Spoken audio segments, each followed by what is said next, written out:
Okay guys, so meron tayong inuhukay rito. Meron tayong problema na tinitrace. Dahil electrical to, medyo maselan or masalimuot. Okay, so ito pam Nueva Ecija, pumunta rito sa Caloocan para hanapin natin kung ano yung problema. Okay, so ayan, nakabaklas na. Makita nyo, binaba ko yung fuse box. Ang issue nito, tumatakbo sila, namatay. So nawalan ng supply yung kanyang injection pump. Kaya ngayon, may time daw na mangyari yon, ini-start nila, umi-start ulit, no? So nagloloko. Ang ibig sabihin, nawawala yung supply ng solenoid dito. Ngayon, ang ginawa para magamit nila yung sasakyan, naglagay na lang dito ng wire. Ayan.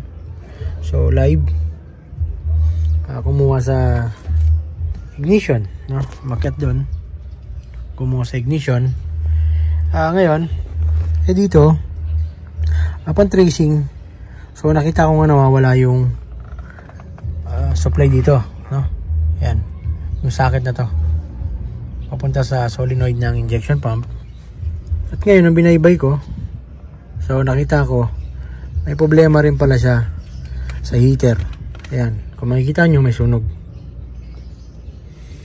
yung wire.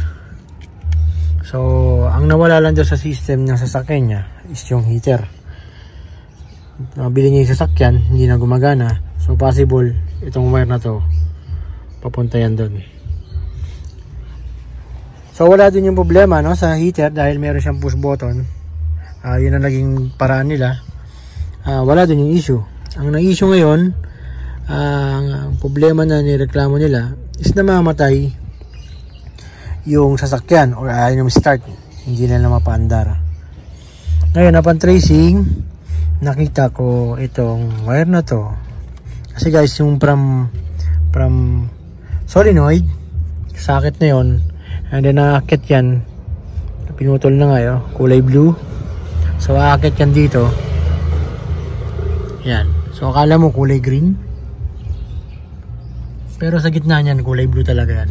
Naluto na lang ng init ng makina. And then ang labas niyan itong kulay brown. Yan. Yung sunog niya, nakita ko lang yan dahil tinatrace ko nga. So binakbak ko yan. Ayan, hanggang dito. Dahil nawala nga yung supply ng kanyang ignition. So kung check mo dito, meron siya. Ito yan, engine control 1. So 15 amperes na nga dapat ito, no? Ayan. So engine control 1. Ayan, yung 15 amperes. Dahil sa urban, yung panglima niyan bakante to. So 17, number 17, yan yung engine control. So ito yung fuse niyan. Yung fuse na yan, papunta yan dun sa solenoid, no? So itong ginawa nila, yung dinirect nila, walang fuse. So hindi po pwede yung ganyan, no? Kailangan may fuse yan. Ito yung nilagay. Ayun, ito ngayon yung issue niya, no? Upon tracing, may lumalabas dyan dito na kuryente sa likod pababa. Ang problema, ang nakita kong problema sa ilalim, no? May kapiraso lang na wire between dun sa chinek ko na linya na may output pa. So kapiraso lang yung naging naging problema. So sabihin natin mga 2 dangkal lang na wire. Nagkaroon ng cut. Kasi kanina wala akong makitang live dun sa socket na yun or sa wire na yan o sa brown na to, no? Yung brown na nandito, ayan, wala akong makitang live dyan kanina, kaya hindi nila mapaandar, no? Ngayon, ang nangyari dito na nakita kong problema, nung nagkaroon ng pagsunog, magkakasama yung wire. So possible na nagkaroon ng damage yung wire ng ignition doon nga sa dugtungan nila. Ngayon dito yung nagka-problema. Tuturo ko sa inyo, medyo malalim, hindi makita. Okay guys, so nandito tayo ilalim. So upon tracing, bumaba yung wire from ignition dito. So ang problema, wala nang lumabas dito. Yan. So mahirap kong ipakita sa inyo kasi medyo masikip. Ayan. So halos dalawang dangkal lang yung difference nila. Nawala na ng supply dito. Ayan. So halos dalawang dangkal lang. Ngayon ang ginawa ko, nagtap ako ng wire dito sa may lumalabas na kuryente o sa may output, and then ayan, tinawid ko rito para hindi ko nabalatan yung pinaka harness, no? Ayan. So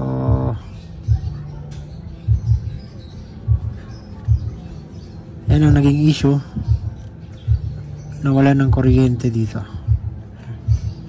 Okay. Medyo masikip na, pero at least naipakita ko sa inyo. Yan. So sa pagitan yan, diyan nagkaroon ng problema dito.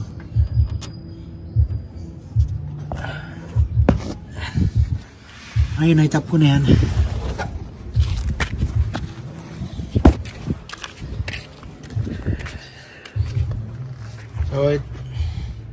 So ito yung wala kanina. Pag on mo na ignition, ayan, on natin na ignition, dapat may lalabas yan dito na kuryente.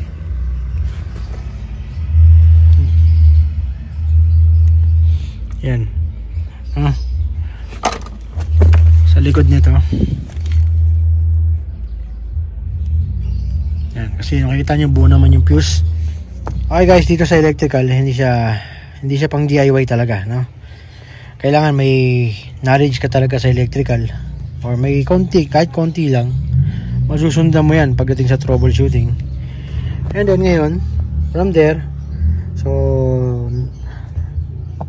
may supply na sa baba. Hindi ko na mapakita sa inyo dun sa junction, nagkaroon na ng supply. And then dito nagkaroon na rin ng supply sa ignition, no? Ayan. Ayan. So may supply na. And then eto nga yung brown, para madaling nyo matrace. Yung brown na yan. Ayan. Okay. So ngayon, meron ng kuryente yan. Ito wala na to. So pag pinagawa na lang na may-ari yung heater nya, medyo mas malalim yan. Ita-trace natin kung ano yung supply na nawala dun sa timer relay. Ngayon subukan nating start dahil yun ang kaninang issue, walang supply.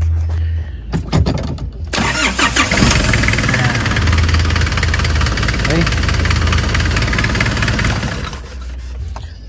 So ang issue nito dati, minsan naandar, minsan hindi. Upon tracing kanina, nakita ko yung supply niya dito sa ignition ay nawawala nga. Nung una na-trace namin meron, and then nawawala. Ngayon yung gumawa nito, ang findings naman niya, humihina daw yung kuryente. So, chinek nila, hindi na nagto 12 volts.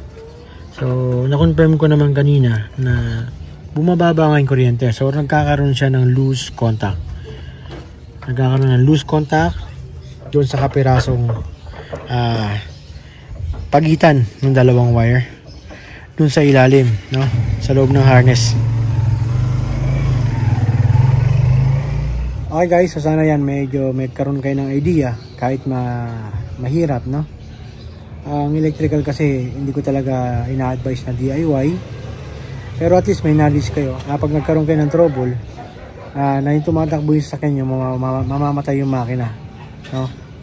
So mawawala ng supply yung injection pump, Pag nawala kasi yung supply ng injection pump na yan, mamamatay talaga yung makina kahit tumatakbo ka na mabilis. So nakita nyo, yun yung fuse, 15 amperes, number 17. And then ang nagiging issue, nawawala ng supply. So maraming pwedeng panggalingan yan, pwedeng sa socket. Sa experience ko, sa socket minsan nag-lose. And then syempre, ignition, hindi lang isa ang sinusuplayan yan. So may junction nga doon sa ilalim na ayun, kahit di ko mapakita sa inyo, pinilit kong videoan, no, para lang ma-share sa inyo. So maraming sinusuplayan yan, kaya hindi talaga pang DIY yung electrical. Nagbibigay lang ako ng konting idea para meron kayong knowledge para quality.